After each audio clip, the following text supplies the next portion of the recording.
Hi, everybody. Glad to be here. Okay, we went through all of that already. So, um, I think it's in 1 Peter chapter 2. Peter's actually quoting one of the prophets, and he talks about Jesus being the stone of offense, the stumbling block that people who are offended by Jesus, or in other words, the people who reject Jesus, they are offended by him, and in Portuguese it says they trip over him and fall down. In other words, it not only are they not saved, but just kind of like life doesn't quite work out the way it does. But then he says the ones who receive him, they will never be ashamed. That's really a wonderful reminder as we live and work and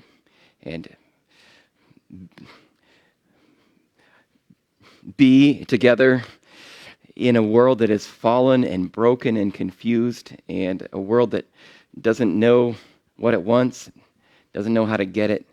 But we have a rock that is ours. And one of the things that I am so thankful for is that even though we're so easily distracted by so many things around us on a regular basis, if we ever want to know what it is that God is doing in the world around us, if we ever wonder where is God and what is he doing, we can look at this group of people. He is here. He is in his church. He is building his church. And Peter says that we are being built up together as living stones, right? That's what God is doing. That's what his purpose is. His goal, his will is that we as a people would be built together to be a light in the world around us. And then in chapter 2, he's going to say that we are in this world to give testimony of the one who has called us from darkness into his marvelous light. And so we don't have to be confused by all the chatter and all the paraphernalia that's out there, and all the people that are like, this is where God's working and this is what's happening, and all that stuff that's going on. We want to know what God is doing in the world around us. We want to know where he's at work. He's at work among us as he builds us up into his holy dwelling.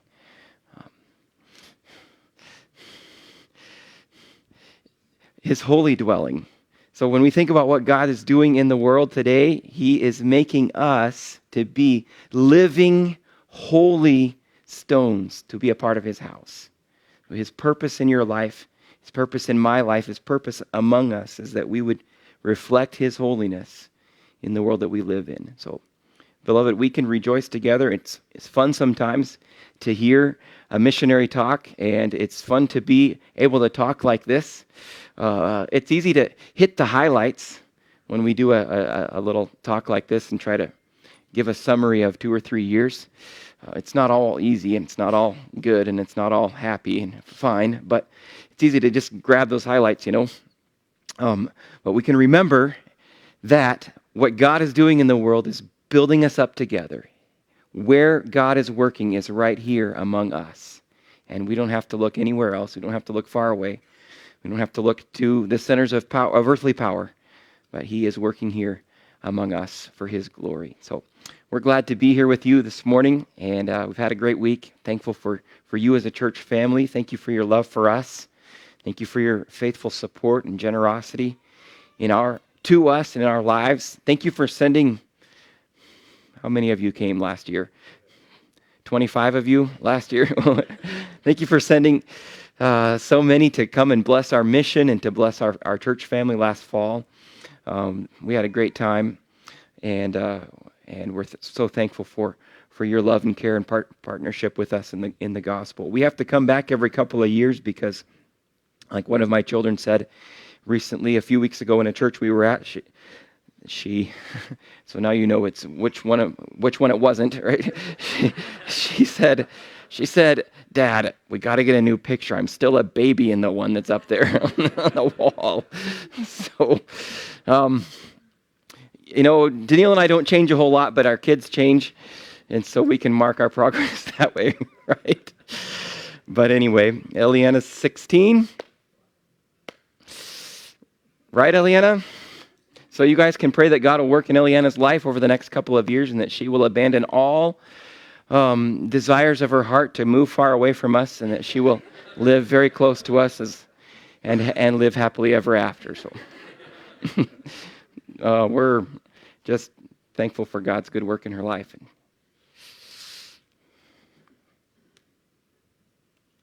Sorry. Pretty scared about the future. Carter's 13. We're scared for him too, but in a different way. So, no, it's just not quite as imminent in Carter's life as it is in Eliana's. So, and Noella is 10, and we're so thankful for our kids. Thankful for their partnership with us. They're part of our team and an integral part of the ministry at church, and we're so thankful for God's good work. Keep praying for them. We got to come back to the States this year. Church that we partner with in Illinois wanted to send Carter and Eliana to a youth convention and paid for their way, and so Eliana and Carter got to go listen to somebody else besides their dad preach to them, and didn't have to go and set up anything or take down anything or teach anything. They just got to go and be, and so we're glad for that opportunity for them as well. So, just want to give you a little overview here. Some of this stuff probably you've seen before.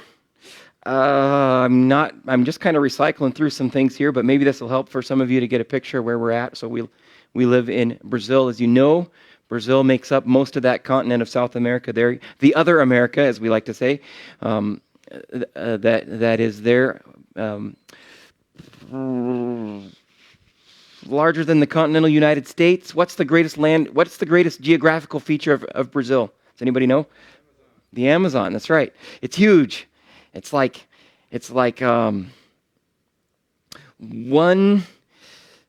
If you go like from the East Coast all the way to the Mississippi River, that's like how much rainforest there is in Brazil. It's just immense. It's huge. So makes up a big part of Brazil, but it's a long ways away from where we live. We live clear down in the southern part of the country. When we moved to Brazil 15 years ago, Rio Grande do Sul was our destination, and we lived there for 7 years. Thankful for God's good work in the churches in Rio Grande do Sul. And maybe if you want to visit more about some of the things that's happening in Rio Grande do Sul, you can talk to Ellie. She's right back there, so she'd be happy to fill you in on some of those things. You guys just met Fabio and Joy, right, a couple weeks ago. So we're so thankful for their good work and for their faithfulness. Appreciate your prayers. I'm sure they talked to you guys about all the flooding, and you've seen some of that stuff in the news as well. Thankfully, the worst of the flooding wasn't in where most of our churches are. However, it's right in the metro area there, and it's just been absolutely devastating. So they've got a long, long road to go to recover from all of that stuff. So in 2016, we moved to Santa Catarina, state just north of us. We've been there ever since, working in a couple of different church plants. BGFM also has ministries in Paraná. This is new for us. Paraná is just a state just north of us, and last month we had a Brazilian couple move to Foz de Iguaçu, which is the huge waterfall. Do a search for that on Google sometime, not now, but later maybe. And it's a really amazing part of the world. It's just beautiful. But they just moved there to work with Muslim immigrants in Brazil. So appreciate your prayers for them. And also we have missionaries in the interior of São Paulo state there. So that's kind of where we're at in South Brazil. Appreciate your prayers for David and Aaron. We work with them. I've been working with them since 2000, 21, and what a blessing they have been in our lives. David and Aaron in this picture, it's one of the more, they don't like to be on the other side of the camera, but I found this one, and they were actually taking a carload of stuff that our church had put together as relief effort for the flooding in Rio Grande do Sul, and so their car was full to the top, you can see, taking relief stuff down. So, but we're so thankful for them. God has been using them with us and in our lives as well, and appreciate your prayers as they hold down the fort for another month. Whenever we travel or whenever they travel, everybody's responsibility just kind of shift over and grow. And so we appreciate your prayers for David and Aaron, and we're so thankful for their partnership in the gospel as well. Here's where we live in Florianopolis. Florianopolis is, politics is a funny thing. And maybe 150 years ago, give or take 10 or 20 years, there was a rebellion in South Brazil where the southern states of Brazil tried to secede from Brazil. I don't know if that sounds familiar at all, and it wasn't over the same issues, but the capital of the rebellion was in Florianopolis, even though the main part of the rebellion was further south. And when the rebellion was absolutely crushed, the president of Brazil, or the president of Brazil, was a guy named Florian Peixoto, and he was a brutal guy. I was telling Jeremiah yesterday, just awful. And so to try to kind of make the peace and not get their city destroyed, Florianopolis changed their name from a different name to Florian's Metropolis, Florian City.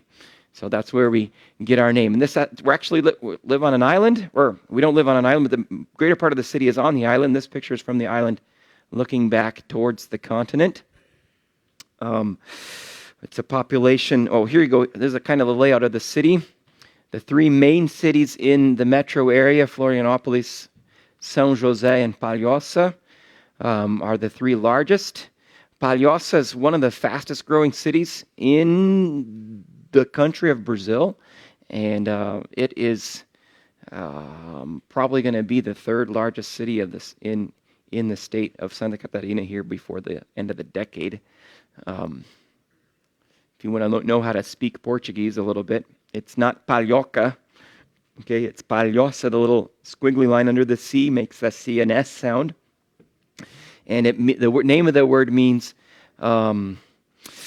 it's kind of a take off of the word for straw, because the original Açorian Portuguese settlers that came there built straw huts to live in when they first settled. It's also kind of funny because in Portuguese it's a little bit like the word for clown, which is palhaço.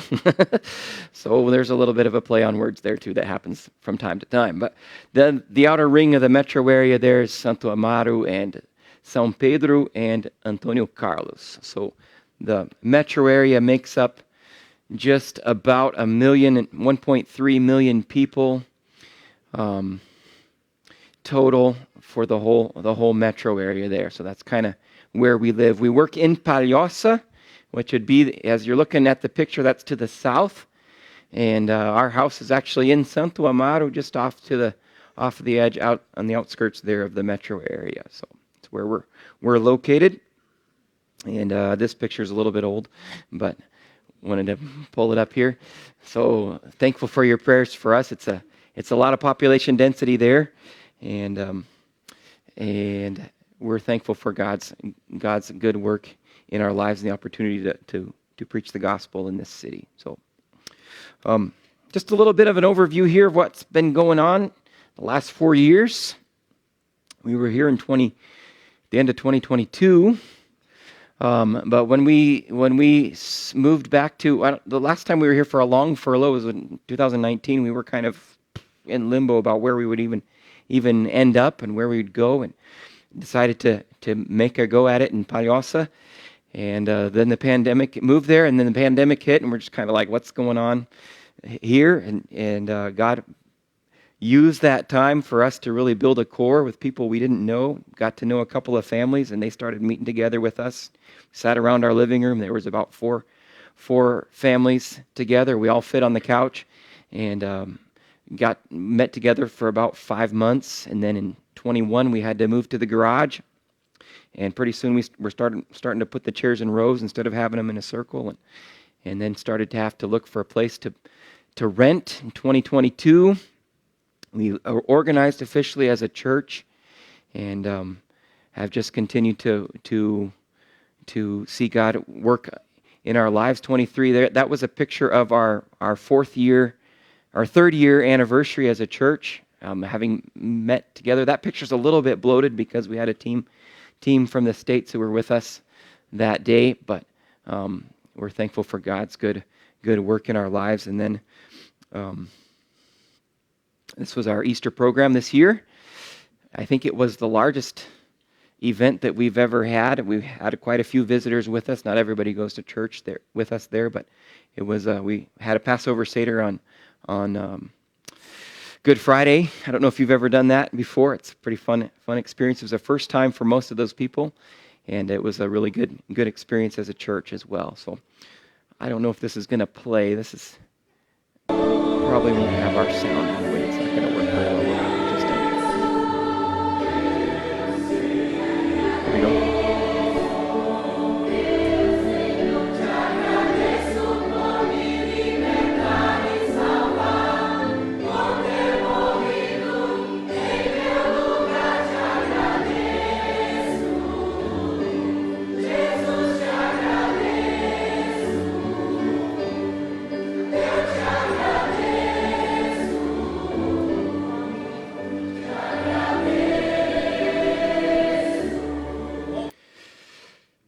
Sometimes it's felt like the last 4 years have gone by in about 4 months. And we feel like there's not enough days in the week, but God has been good to us and sustaining us as well. So thanks, guys, for that sound. That should be it on that score, so appreciate that. This is our baptism in March this year. And we're thankful for God's work in the lives of Gabriel and Dai and Donna Sida. Gabriel and Dai on the left, on the right here. They actually found us on the internet after having spent some time in the United States, moved back to Brazil, and then were looking for a church. They actually came out of a church movement that's pretty legalistic, almost like a cult. They believe that they obviously maintain their salvation by their good behavior and also by their membership in the church that they were a part of. You leave that group and you're not saved anymore. That's what they were taught their whole lives. God actually used God was good to them and put them in contact with a gal who's a Presbyterian, and she taught them the gospel and discipled them, and then told them, you should look for a Bible church. And we were the only Bible church in the whole city. So they came. Appreciate your prayers for them. They've had a rocky road of it as over the last 4 months. Maybe later we can talk about some of that stuff, but we're thankful that they've been willing to meet with us on a regular basis and have grown in their desire to serve the Lord. The other gal in the photo there with the white hair, her name is Dona Cida. It's a very good Brazilian name. It's a nickname for the name Aparecida, which is in, oh dear, I want to say it in Portuguese. Help me out here, gals. In homenagem, I'm sorry, in honor of, thank you, Mary, the Aparecida, the one who appears, kind of like in all of her self-revelations around the world.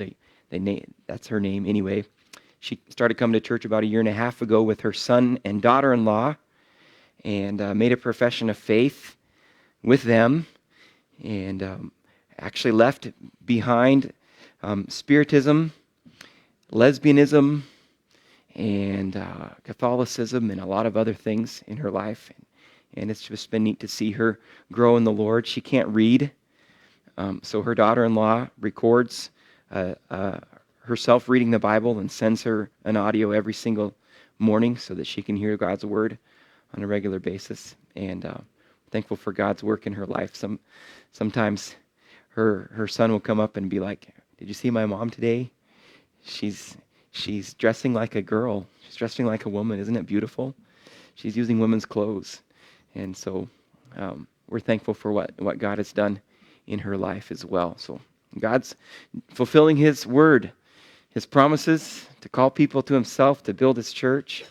And it's so great to be able to be a part of that as well. So do appreciate your prayers for us.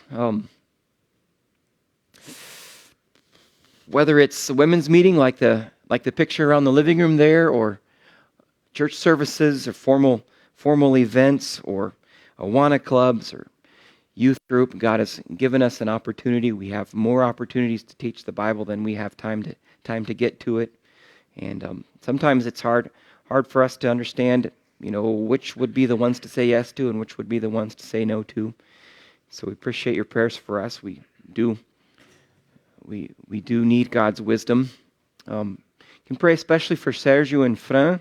Sergio's the guy taking the selfie here on the right, and he and his wife have just been such a blessing over the last 2 years, as they've really just come on board and been a part of our church and been available and been involved in every single opportunity that they have. They come every single Saturday afternoon and with their family and teach Awana, and then stay all night and help with the youth group in the evening as well. Just this year we started teaching. We broke up into 2 groups on Saturday nights with David takes care of the youth group, but Sergio started teaching the middle schoolers, and David's teaching the high schoolers, and we're thankful for God's good work in their lives. And ask you to pray for them. Sergio's coming up on a difficult situation here in September. He's probably going to be losing his job, and so it's just been one of those things, as God has taken him through some deep valleys and kind of chopped away at some of the things that he thought were most important and valuable in his life, and he's seen God to be his all in all and all that he needs, and given himself to Christ completely. It's been a neat thing to see. We've had some really wonderful conversations with them. He'll sit down in between Awana and youth group and just be like, 5 years ago I would have been so upset, so worked up, and so stressed out. But I don't need all of that stuff. I have Jesus, and that's enough. Saying things like this. So we're thankful for God's good work in their lives. Appreciate your prayers for us. We might be wrapping up here a little bit early. If you have any questions for me, for us, we can be happy to answer those. Appreciate your prayers for us. Pray for David and I, and Aaron and Daniil. Pray for our team. Pray that God would use us. Pray that we would be united. Pray that we would work well together. Pray for us as we identify leaders. I don't have a picture of him, but we have another guy that showed up at our door just about a year ago, and he's actually from Uruguay, and he's been a pastor for about 30 years in different movements. Super well educated, and has a stronger accent than I do, even though his vocabulary is a lot better than I do than mine. But he's been a blessing as well as we've gotten to know him, and he's begun to get involved in. Well, he's been teaching Colossians on Wednesday night now that we've been gone. His name is Gildu. Appreciate your prayers for him as we just concentrate and begin to see the importance of developing leadership and training men and women for the ministry. Probably our best evangelistic efforts these days is encouraging our church people to love the gospel and to know it and to share it with the people that they're around on a regular basis. Our Awana program also has been a blessing. Every week at youth group, there's probably a half a dozen young people on Saturday nights who aren't believers, who are coming on a regular basis. Appreciate your prayers for that. And then one of the dynamics of having a church in a city, which is something that's new for me, is that almost every week we have visitors coming to check it out. Two or three families a week or more isn't uncommon. And sometimes it's a little bit overwhelming. And I'm just like, well, if they come back another time or a third time, then I'll go and try to figure out who they are and where they're from. But God has just continued to give us opportunities to people who are coming to things that we're doing to share the gospel with them. So I appreciate your prayers. And then we are we're just beginning to think about now some of other future possibilities as far as our church building. You saw in the video there, the people who were there also remember we kind of meet in a garage. We went from the garage of our house to it's kind of like a big warehouse. We got a great huge garage door that you could pull a semi truck into. And thanks to David Bomboy's skills as a carpenter, it looks a lot better than a garage now. But it's been a really great location. It's a good location. I didn't realize how good of a location it was when we got it. When we started renting, we were just kind of desperate because we were having to move out of our house, and anyway, didn't have a place to meet, and trying to find any place we could, and God brought us there. It's a great location. It's been a very multi-purpose building, but we're beginning to see its limitations. Renting is expensive, and so we're asking our church people to pray as well as we think about long-term, where we would like to be for the next 20 years maybe. So appreciate your prayers for that as well. All right, my last slide here is a couple of QR codes. The one on the right, the one on the left is for a WhatsApp group if you're into that. It's kind of where we can just send a little blurb of a prayer request or a picture of something that's happening on a more regular basis. The one on the right is for our email list. If you aren't a part of that and would like to be, that's where they are. Otherwise, you can come and give me your email address later on, and we'd be happy to add your name to it as well. So that's the end of my slides. Does anybody have any questions? Gail?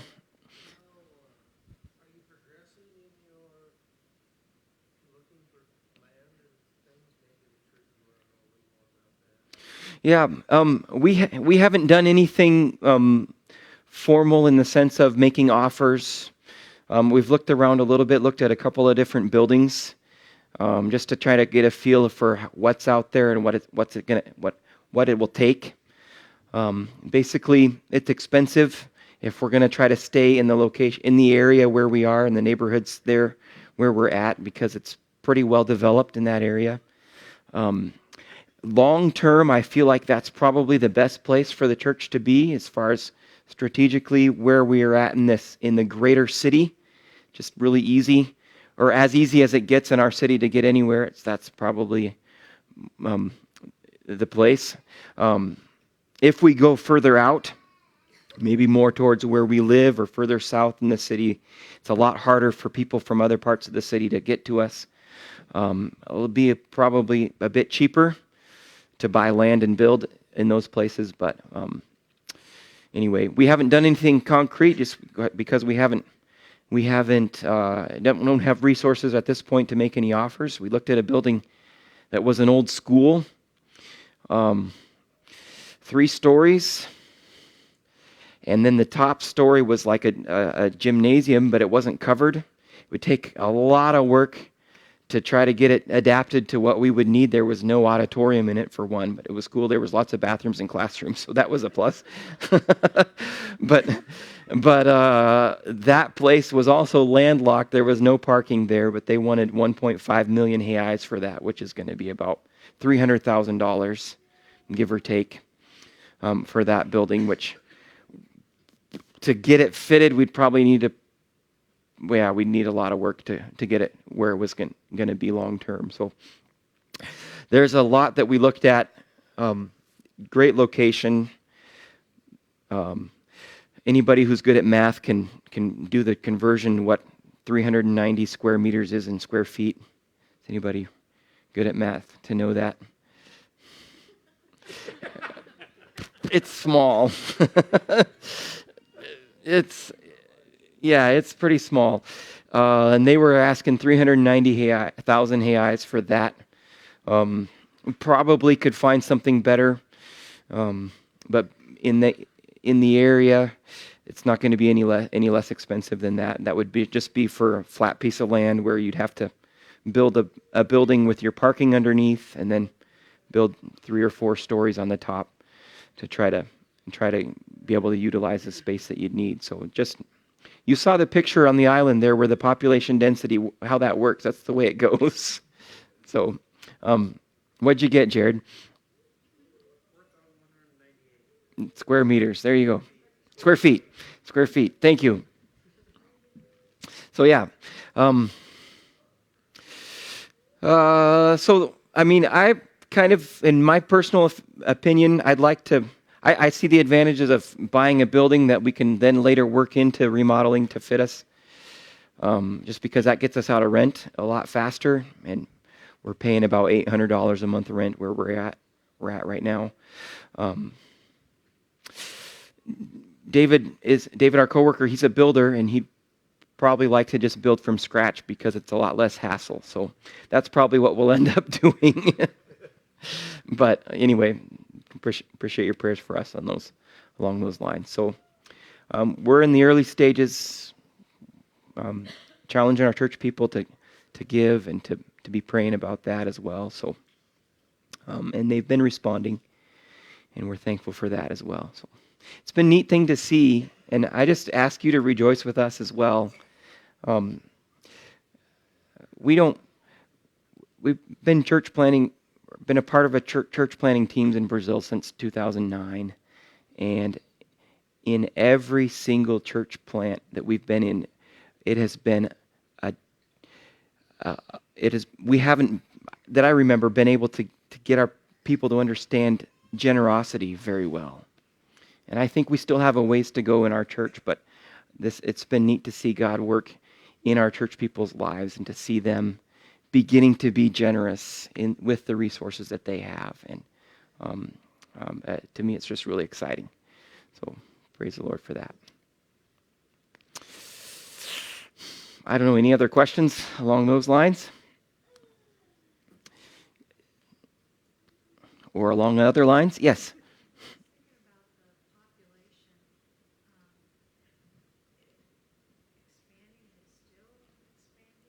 Yeah. So there are economic and security reasons for that. It's Santa Catarina, the state that we live in, has some pretty favorable, at least for Brazilian standards, business laws, and so there's economic growth happening that isn't happening in other parts of Brazil.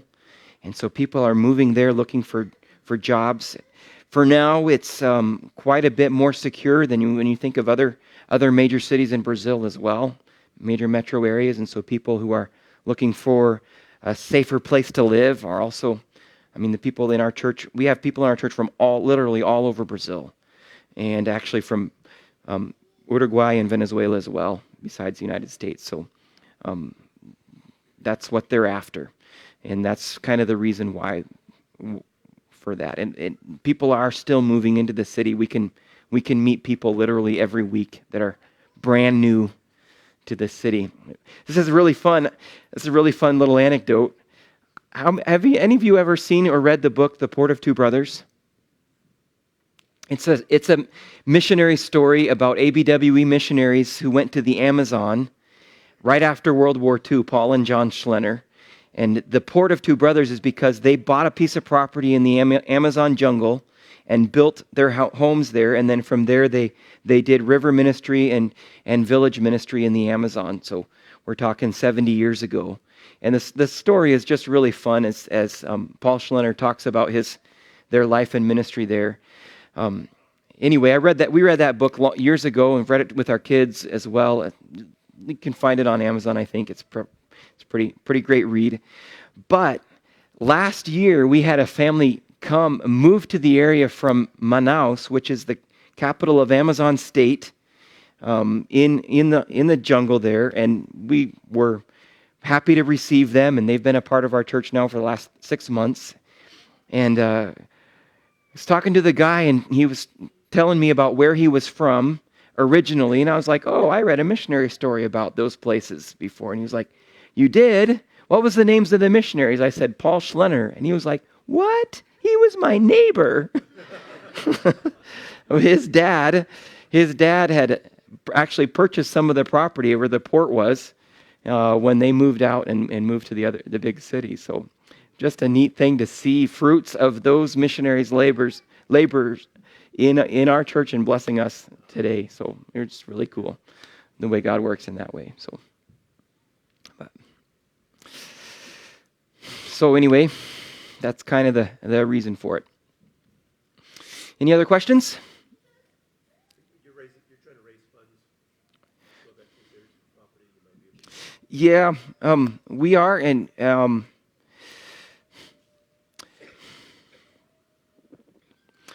for 99% of our church people, 1.5 million reais, if we just use that number, is pretty impossible to think about. So I think having some help from out of the country is good. God's already provided $45,000 towards that, so that gets us about 225,000 reais, more or less. So we're thankful for that chunk there that's getting started. We're getting close to being able to say, make an offer and then see what happens from there. But so, yeah.